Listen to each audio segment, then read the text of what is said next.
नमस्कार साथियों। अपन दीर्घवृत्त की अंतिम क्लास स्टेज में हैं। अपन बहुत सारी जो टॉपिक है दीर्घवृत्त से संबंधित वो अपने को लगभग कंप्लीट कर लिए है। मैंने पिछले क्लास में कहा था कि अपन चाहेंगे तो एक बार ध्रुवी और ध्रुव को दोबारा देख लेंगे, ध्रुव के दिशांक अपन निकाल के देख लेंगे, तो उस टाइम पे अपन ध्रुवी को भी थोड़ा समझना चाहिए। मैं वापस से वही बात कह रहा हूँ कि जो चीज अपन में कॉमन लग रही है सभी के अंदर, जैसे वृत्त के अंदर, प्रोलेग के अंदर, दीर्घवृत्त के अंदर, अतिप्रोलेग के लिए, तो मैं बार बार वो चीजें नहीं बता रहा हूँ। जैसे मैंने शुरू में जो व्रत के लिए बताया था, तो वही कंडीशन, वही कंसेप्ट से अपन यहाँ दीर्घवृत्त के लिए लगा रहे हैं। आपको लग रहा होगा कि सर इस चीज को आप प्रूव करके नहीं बता रहे, तो मैंने तब भी ये चीज कही थी कि जो चीज अपन कॉमन होगी वो चीज अपन एक ही बार प्रूव करके बताएं। फिर भी एक बार आप समझ लीजिए, जो अपन ने व्रत में जो चीज बताई थी वही यहाँ पर अपन बताने वाले हैं। ध्रुवी क्या होती है? एक ऐसे बिंदु का बिंदुपत है जहां से समझो कि कोई बिंदु है बाहर, उस पर एक जीवा काटी, या फिर अपन को दो जीवा अपन काट रहे हैं किसी दीर्घवृत्त पर। तो जो जहां वो अपने जीवा काटी, तो जिन बिंदुओं पर जीवा काट रहे हैं वहां पर अपन स्पर्श रेखा खींचेंगे, और स्पर्श रेखाओं का जो प्रतिच्छेद बिंदुओं को जब अपन मिलाएंगे, जब स्पर्श रेखाओं के प्रतिच्छेद बिंदुओं को जब अपन मिलाएंगे, तो जो प्रतिच्छेद बिंदुओं से बनने वाला बिंदुपथ जिस रेखा का निर्माण करेगा वह कहलाएगी ध्रुवी। वापस से इस चीज को रिपीट करता हूं। कोई एक बिंदु है जिससे दो जीवा दीर्घवृत्त पर काटते हैं, स्पर्श रेखाएं जिन बिंदुओं पर, जिन दो बिंदुओं पर दीर्घवृत्त को काटा गया वहां पर स्पर्श रेखा यदि अपन खींची जाती है, और स्पर्श रेखाओं का जो प्रतिच्छेद बिंदुओं को यदि अपन मिलाए, तो उन बिंदुओं का बिंदुपथ जो बनेगा वो रेखा कहलाएगी आपकी ध्रुव। और साथ ही जिस बिंदु से अपन ने जीवा काटी है वो बिंदु कहलाएगा ध्रुव। वापिस से समझ रहा, मैं वापिस से दीर्घवृत्त के लिए बताता हूँ। ये कोई अपन ने यहाँ पर अपने पास कोई बिंदु है, यहाँ से अपने यहाँ पर कोई जीवा काटी और यहाँ पर कोई जीवा काटी, अपने यहाँ पर कोई स्पर्श रेखा खींची, यहाँ पर अपन कोई स्पर्श रेखा खींच रहे हैं, और यहाँ भी एक स्पर्श रेखा अपन खींच रहे हैं इस बिंदु पर, तो ये बिंदु मिला। ऐसे अपन ने यहाँ पर कोई स्पर्श रेखा खींची और यहाँ पर कोई स्पर्श रेखा खींची, तो इन बिंदुओं का जो बिंदुपथ होगा, इस प्रकार से इन बिंदुओं का जो बिंदुपथ प्राप्त होगा, ये जो बिंदुपथ मुझे मिल रहा है ये क्या कहलाएगी? ध्रुवीय रेखा।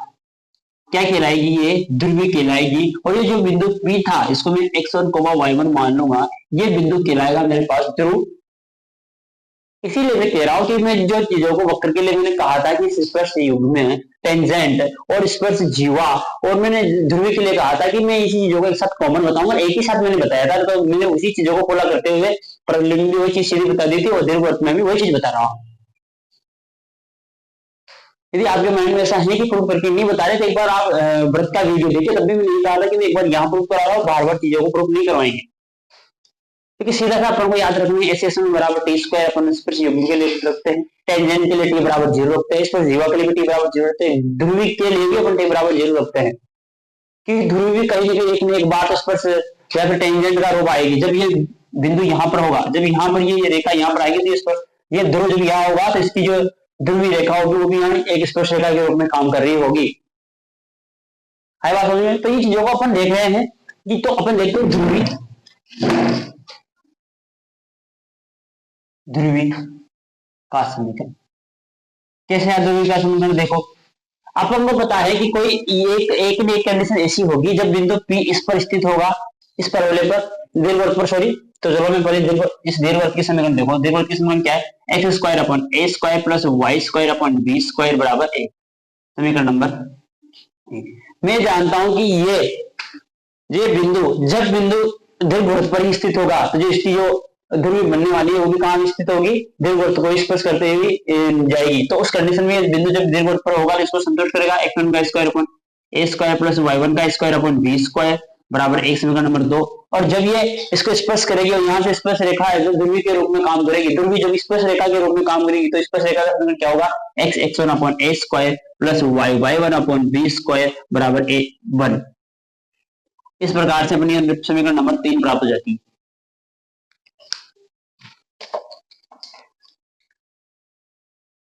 इस प्रकार से समीकरण नंबर 3 प्राप्त हुई। अब ये देखेंगे जो ये रेखा है, ये x1 ध्रुवी का जो समीकरण क्या प्राप्त हुआ? x1 plus a square plus y1 upon b square बराबर ए। ये तो मैंने कंडीशन बताई आपको कि जब बिंदु P यहाँ स्थित हो, जब बिंदु P यहाँ स्थित नहीं होगा तो ये रेखा, जब ये बिंदु P है ये जीवा काट रहा है, तो जीवा का समीकरण भी तो ये होता है, t बराबर 0। जब t बराबर 0 होगा, और एक चीज अपन जानते हैं कि यहाँ से गुजरने वाला जो ये जीवा को संतुष्ट करेगा, तो ये बिंदु ध्रुवीपूर्ण होगा। मतलब जो ध्रुव है वो x1, y1 है माना। ध्रुव नहीं, ध्रुव है ही सही x1, y1। ध्रुव ध्रुव x1, y1 इस स्पर्श रेखा को, या फिर मैं कहूं ध्रुव को संतुष्ट करेगा। जब बिंदु P इस दीर्घवृत्त के ऊपर स्थित होगा तो ये दीर्घवृत्त को भी x1, y1 दीर्घवृत्त को भी संतुष्ट करेगा, और स्पर्श रेखा जो अपनी यहाँ पर ओरिजिनल ध्रुवी है उसको भी संतुष्ट करेगा। क्योंकि जैसे जैसे ये बिंदु, जैसे मैंने वर्त के एक बार देखो, ये जैसे जैसे ये बिंदु इसके पास आता जाएगा, जैसे जैसे ये बिंदु यहाँ आएगा तो ये बिंदु वाला जो बिंदुपत होगा वो यहाँ मिलेगा। इस कंडीशन के लिए अपन इन चीजों को अपन देख रहे हैं, ध्रुवी और ध्रुव को अपन देख रहे हैं। अब इस कंडीशन में देखो कि मेरा जो x1, y1 है वो क्या है, ध्रुव है। माना ऐसा मानता हूँ कि इस ध्रुवी का एक समीकरण मान लेता हूँ। माना मैं इसका एक स्टैंडर्ड समीकरण दे रहा हूँ क्योंकि वो अपन को एक रेखा के रूप में समीकरण देगा। चलो देखो मानते हैं, माना ध्रुवी, मतलब इस ध्रुव के सापेक्ष, ध्रुव के सापेक्ष माना कोई ध्रुवी या फिर रेखा क्या है, a x plus b y plus c बराबर 0 टाइप की है। अब एक चीज अपन जानते हैं कि a x plus b y plus c बराबर 0 टाइप की एक रेखा है। यदि ये ध्रुवी के रूप में काम करे तो, यदि माना ध्रुवी कह दिया ना, माना चलो अपने कहा ये ध्रुवी के रूप में काम करे, तो एक बात बताओ, ये भी ध्रुवी का समीकरण था और ये भी ध्रुवी का समीकरण था, मैं दोनों की तुलना करवा लू। जैसे ही मैंने दोनों की तुलना करवाई, x1/a² बराबर y1/b², ये x1 है, y1/b² स्मॉल b² बराबर बटा b बराबर 1/c। इस प्रकार से अपने पास समीकरण 1 माइनस का 1 इधर अंदर लिया तो माइनस का 1 अपने को पास क्या प्राप्त हो गया, c प्राप्त हो गया। अब अपन इनको हल करते हैं, जैसे अपन ने फर्स्ट इसको दे देते हैं, सेकंड इसको दे देते हैं और थर्ड इसको दे देते हैं। अपन जानते हैं कि x1, y1 अपना क्या है, ध्रुव है। मैं ध्रुव का निर्देशांक निकालना चाह रहा हूँ, ध्रुव का निर्देशांक निकालना चाह रहा हूँ। जैसे मैंने ध्रुव का निर्देशांक निकाला तो यहाँ से अपन देखने वाले हैं, देखो इस वाले से देखेंगे x1 का मान क्या आ रहा, इसको करेंगे तो x1 का मान हमको प्राप्त हुआ x1/a², तो क्या मिला, माइनस का a/c, और x1 का जब पूरा मान निकाले, जैसे b का y1 का मान y1/b² का मान क्या मिला, माइनस का b/c। तो क्या मान निकल के आया, x1 का मान माइनस का a² c, y1 का जो मान निकल के आया वो आया माइनस का b² c। इस प्रकार से अपने क्या मान निकल गया। इस प्रकार से ये x1 और y1 के जो मान आए ये अपने ध्रुव के निर्देशांक है। x1 और y1 के जो मान आए अपने पास वो क्या है, ध्रुव के निर्देशांक, माइनस का a² कॉमा माइनस का b² ये मेरा क्या है, ध्रुवी का समीकरण। तो इस प्रकार से हमने चीजों को देखा। एक बार वापस से रिपीट करते हैं कि ध्रुवी क्या होती है। ऐसे बिंदु का बिंदुपथ, जैसे अपने कोई बिंदु P है, उससे अपने दीर्घवृत्त पर 2 जीवाएं काटी, ये 2 जीवाएं अपन काट रहे हैं, यहाँ से ये जीवा और ये जीवा, इनकी जहाँ ये काट रही है, जहाँ कटान बिंदु है दीर्घवृत्त पर, वहां पर अपन स्पर्श रेखा खींची, एक स्पर्श रेखा खींची, एक स्पर्श रेखा। उन स्पर्श रेखाओं का प्रतिच्छेद बिंदु, उन स्पर्श रेखाओं का प्रतिच्छेद बिंदुओं से बनने वाला जो बिंदुपथ है, ये बिंदुपथ इस प्रकार बनेगा। इसको जीव जीव चेंज करता जाऊंगा, बिंदुपथ ऐसे बनते जाएगा। ये बिंदुपथ बना, ये रेखा के रूप में काम कर रहा है। ये जो ये रेखा है ये मेरी क्या है, ध्रुवी है। और जो मेरा स्थिर बिंदु, जो मैंने जिस बिंदु से जीवाएं काटी थी वो क्या कहलाएगा, मेरा ध्रुव। मतलब इस ध्रुवी के सापेक्ष ये बिंदु ध्रुव कहलाएगा, और इस ध्रुव के सापेक्ष जो ये बनने वाले रेखा है ये क्या कहलाएगी, ध्रुवी कहलाएगी। तो इस प्रकार से अपन इसका मान निकाला। इस प्रकार से अपन सीधे सीधे क्या ही सवाल भी पूछ सकता है। ऐसे वो अपन को एक रेखा दे देगा, उसको कहेगा कि ये तुम्हारी ध्रुवी है, तो बताओ ध्रुवी की निर्देशांक क्या होगा। इस प्रकार, और अपन जानते हैं कि ध्रुवी का स्टैंडर्ड समीकरण या फिर कार्डिक फॉर्म में समीकरण ये होता है, t=0 पे लिखा था मैंने तो सीधा। तो इस प्रकार से अपन इसको हल करते हैं।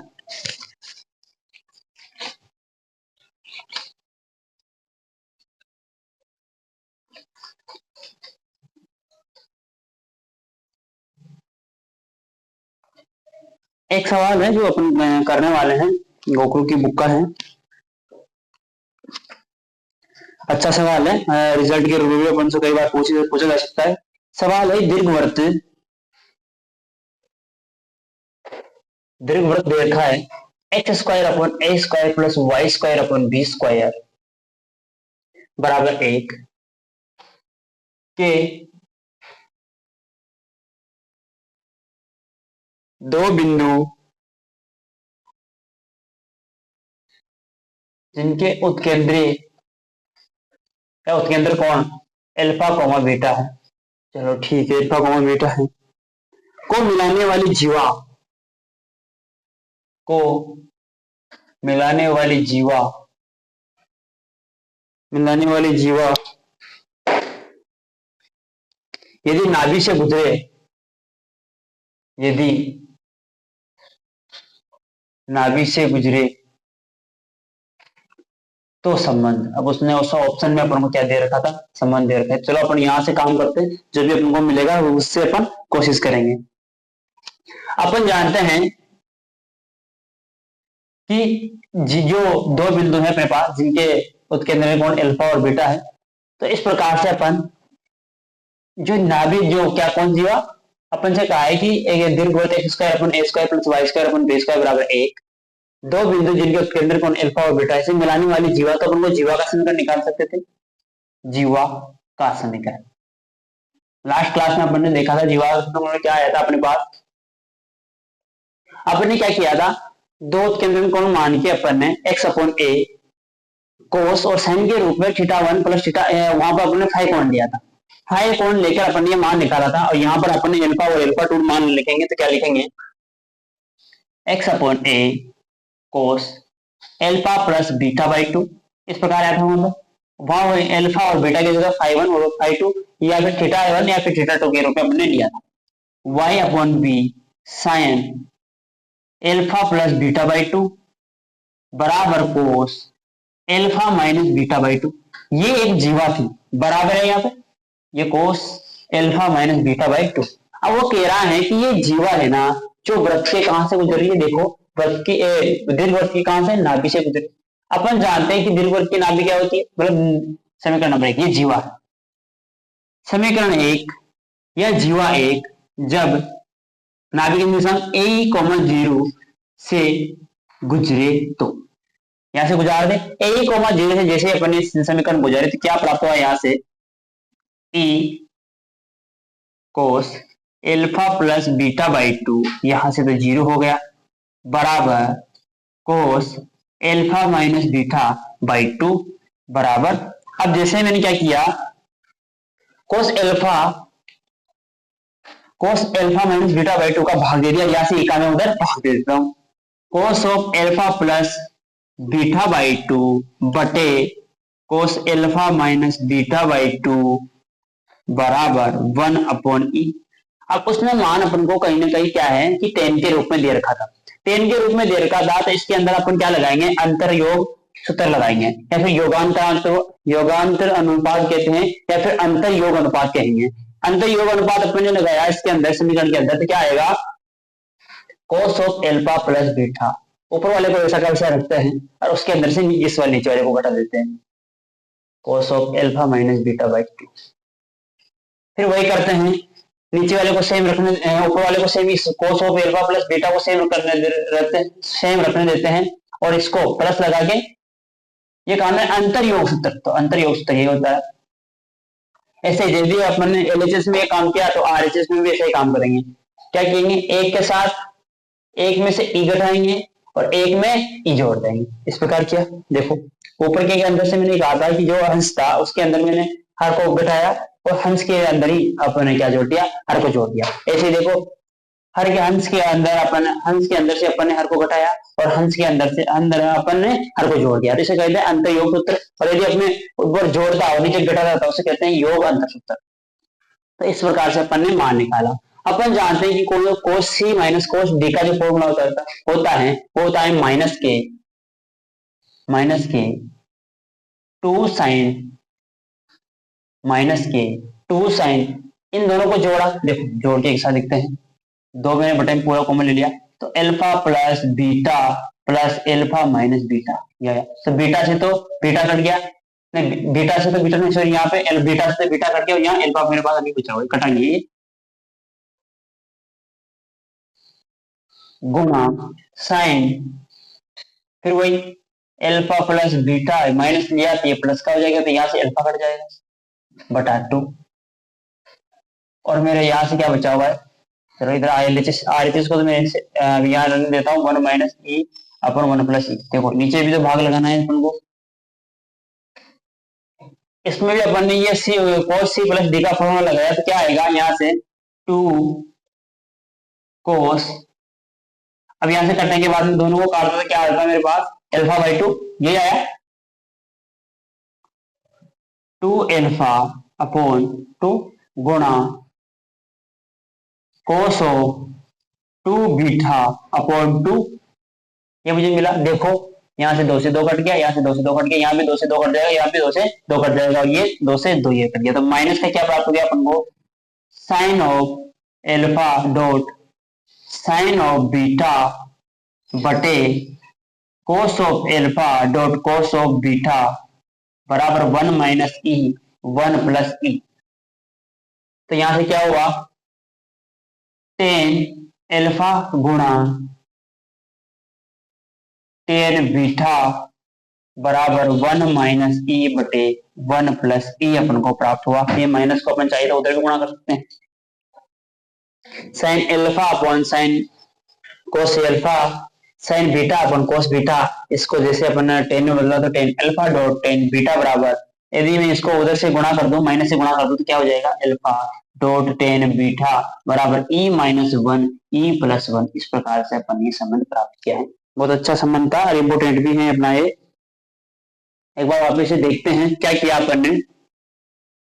एक चीज यहाँ पर अपन ने सी प्लस डी फॉर्मूला लगाया तो सी प्लस डी बाई 2 होगा, 2 तो यहाँ मेरे पास 4 था तो 2 बचा गया, यहाँ पर 4 है 2 बचा, 4 है 2 बचा, तो इससे बाई 2, यहाँ भी by 2 by 2 by 2 by 2 by 2, क्योंकि क्या फॉर्मूला क्या होता है, कोस सी माइनस कोस डी का देखेंगे अपन फॉर्मूला, तो 2 माइनस के 2 sine C plus D by 2 होता है। ठीक है, तो इस प्रकार से अपन यहाँ से फॉर्मूला लगाया। फॉर्मूला लगाने के बाद हम लोगों को क्या मिला, टेन एल्फा बाई 2 गुणा टेन बीटा बाई 2 बराबर ई माइनस 1 ई प्लस 1। इस प्रकार से आपको ये रिजल्ट प्राप्त हुआ। बहुत महत्वपूर्ण रिजल्ट है, एग्जाम में RPSC एग्जाम में ये पूछा गया सब सवाल। ठीक है, इस प्रकार से अपन ने ये महत्वपूर्ण सवाल किया है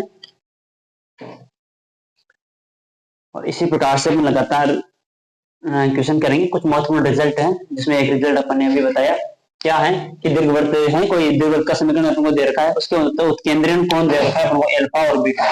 वो कह रहा है कि इन दोनों से गुजरने वाली कोई जीवा है, जो क्या है जब जीवा अपन काटते हैं तो जीवा नाभि से गुजरती है। तो मैंने कुछ नहीं किया, जीवा का सूत्र लिखा है और जीवा के सूत्र में इस नाभि को पुट किया है, उसके बाद में तो वो कैलकुलेशन है जो अपन ने की। तो धन्यवाद।